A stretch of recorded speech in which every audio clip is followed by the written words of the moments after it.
Ben trobats a Sintonitza Europa. Al vídeo anterior us parlàvem de la resolució de l'Audiència Provincial de Barcelona donant carta de naturalesa a la bústia de denúncies externes a Spertic via denúncia.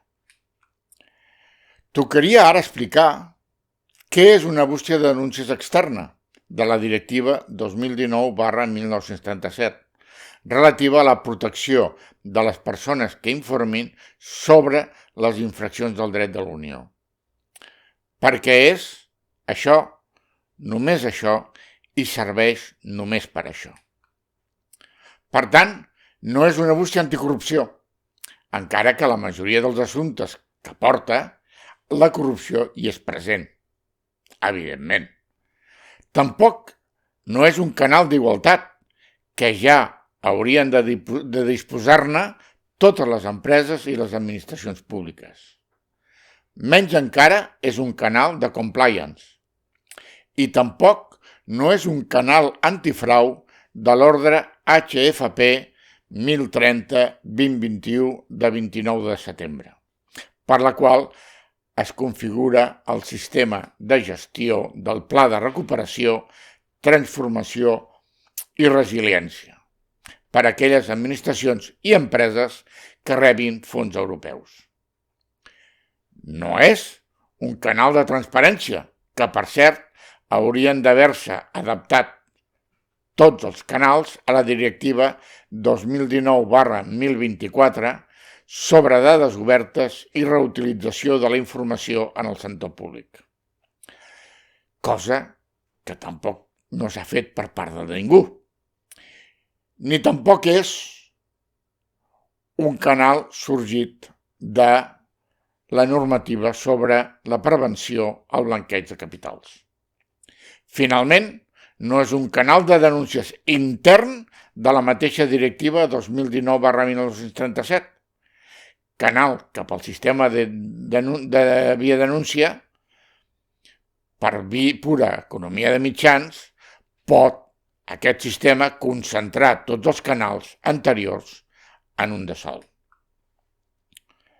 El canal de denúncies intern, recordem-ho, planteja la seva obligatorietat per a les empreses a partir dels 50 treballadors i actualment és obligatori també per totes les administracions públiques.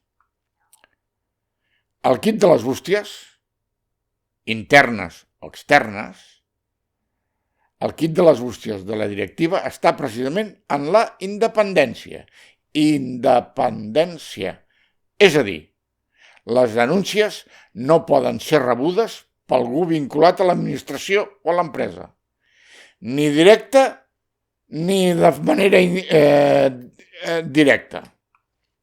D'això que les bústies de denúncia que actualment funcionen no compleixen amb els exigents requisits que imposa el Tribunal de Justícia de la Unió Europea, que arriba a sentenciar. I prenem, per exemple, l'administració pública, que no és independent, no només la persona anomenada políticament, sinó que la manca d'independència arriba al que és anomenat per algú que ha estat nomenat políticament i afecta el passat i el present. I un funcionari públic en un alt càrrec o càrrec de confiança és algú nomenat políticament. Segons la Directiva 2019/1937, una de les víctimes objecte de la denúncia ha de ser forçosament la Unió Europea i els seus interessos i dret. La infracció, a més, ha de trencar forçosament els seus principis o drets. Drets reconeguts en l'àmbit de la seva activitat i que estan descrits a l'article 2 de la directiva, el detall del qual no repetirem. I no només es poden denunciar infraccions, vigilem-ho, sinó també les sospites d'infracció. Es denuncia, doncs, abans que res, com a ciutadà de la Unió i que, com a tal, ets afectat, directament o indirecta, i per l'activitat retreta a la denúncia. I es pot fer la denúncia personalment o de manera anònima. L'àmbit del canal és europeu, no hi ha fronteres pel dret de la Unió. Per tant, no tota activitat delictiva o reprotxable és recollida per la directiva. Només aquella en què la víctima és la Unió Europea que afecti el seu dret o sentències i que sigui en l'activitat reflexada per l'article 2 de la directiva.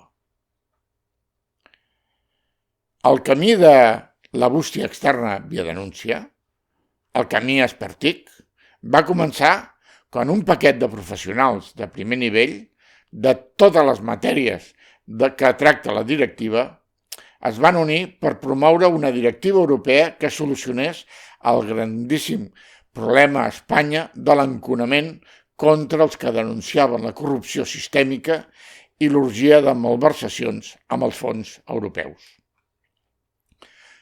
Vam obtenir per part de la Unió Europea el reconeixement com a lobby al seu registre de transparència i també el del Parlament de Catalunya, a falta de registre de lobbies estatal. Acreditem i acreditàrem en tot moment que l'entitat se sufraga amb les aportacions dels seus socis i no ha rebut ni ha demanat cap subvenció, ni privada ni pública.